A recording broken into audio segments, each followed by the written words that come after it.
everybody, and welcome back to my channel today. I hope you're all well, and as everybody knows, it is Pride Month, so I've decided, in support and being an ally of the LGBTQIA community, I would put my pride flag up and celebrate with you guys. So to all you guys and girls who celebrate Pride Month, happy Pride Month for being yourselves and being the awesome people you create to be. I identify as being in the LGBTQIA community for my sexuality, and also being a person who's proud of her autism and where she comes from and what she's done in the last few years. But happy Pride Month to everybody in the US, Canada and UK and across the world who celebrates Pride Month this month. So in support, I've decided to sit in front of my pride flag and celebrate with you all. So once again, happy Pride Month for everybody that celebrates it. And yeah, I just wanted to show some solidarity and unity and peace for the month of June because it is Pride Month. I thought it'd make a different backdrop for me. So yeah, let's get into the topic at hand. So today I want to talk about autism is always not special needs. And this topic I've seen flying about in the autism community recently, as well as in the disability community. So as an autistic woman, I thought it was important to bring it to you and give my own perspective. I will link my friend Orion's video on this. He is another autistic creator from Australia who's already talked about this subject, but as someone who's autistic as well, I thought it'd be good to give my side of it. So let's get into it. Recently, I've seen autism is not always special needs, or autism is not special needs flying about within the autism and disabled community. As an autistic woman, I want to talk to you about this. So let's get into it. The first way that I want to approach this is from the medical standpoint. So as someone who works within the medical field and someone who has been diagnosed as autistic for her life for 8 years now, the medical system does not look after us properly. It does not suit our needs, and they do not think about us as individuals or unique individuals. They think about us as people who are special needs or will have special needs or are awkward and don't know where to go for the right help and support.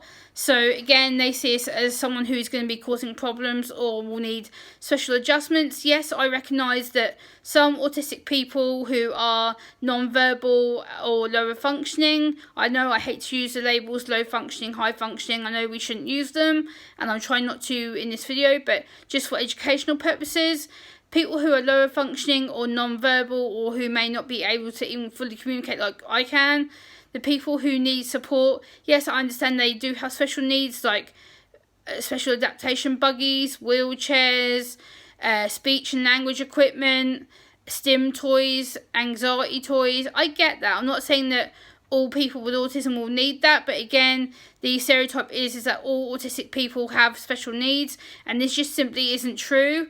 It is a medical minority mindset, and it's something that has been said for a very, very long time now, and I disagree with how it's been put across.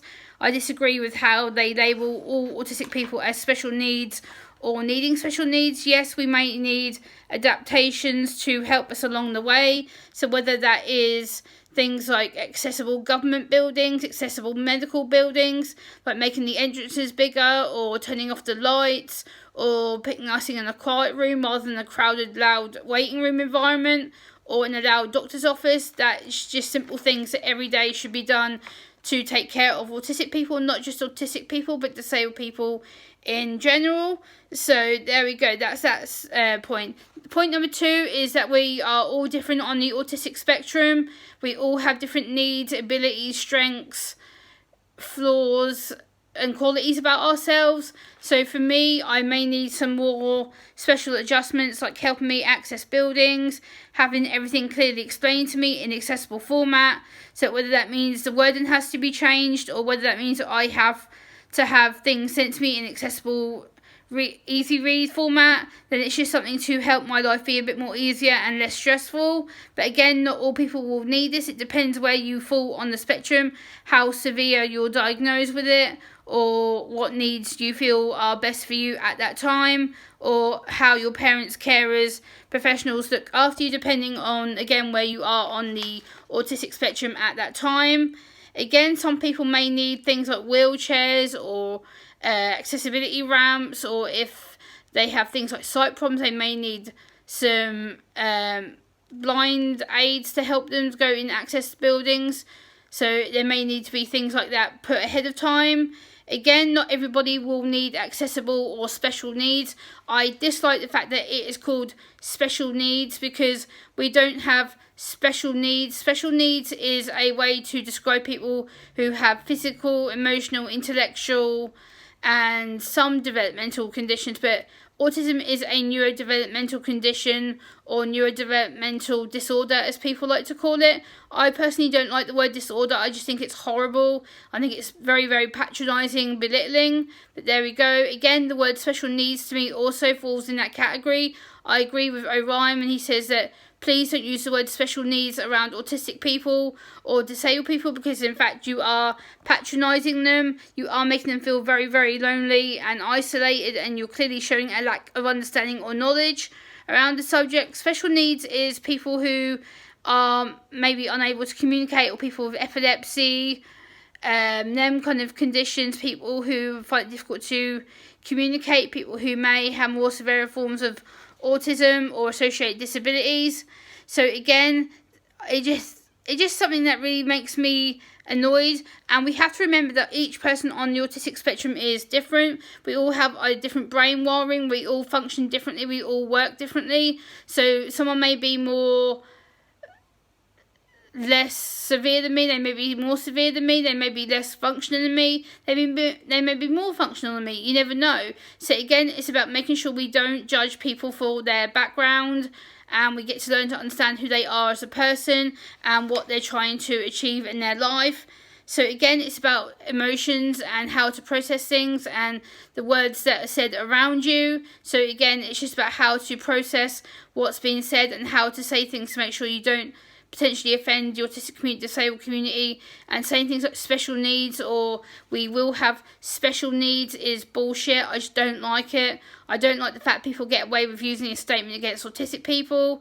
It's just something I disagree with strongly. I don't think we are special needs, but again, it is the way the context is used. It is the way that people may come across to us and may use it in a way to help their relatives who are less functioning, who are less verbal than myself. I understand that. I'm not trying to attack parents, carers, professionals.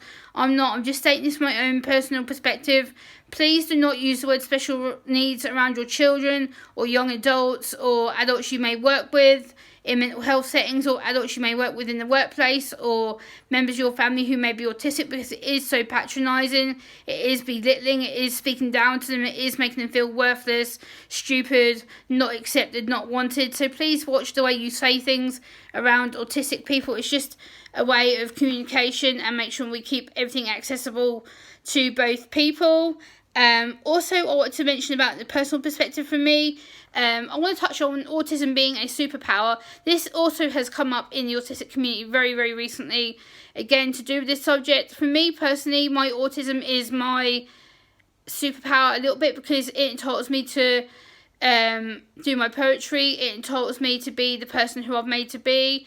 It helps me to express myself in a safe and formal context rather than exploding at people. I know some people will say, oh no, Gemma, don't be in that autism is a superpower thing. I'm not saying it is my superpower, but it is like a gift to me. It does help me to explain myself, and it helps me to see the world from a different perspective, a different mindset. I am a unique neurodiverse individual. I'm proud of it. So that's how I feel about autism being a superpower. Again, we have to be inclusive of autistic people and people with disabilities as a whole. I think this is something that society needs to get better at, and I think we are getting better at it. Eventually we will have total inclusivity, but for now I just want to express my thoughts on this subject. Please like, comment, share and subscribe, and I will be back next time. Bye.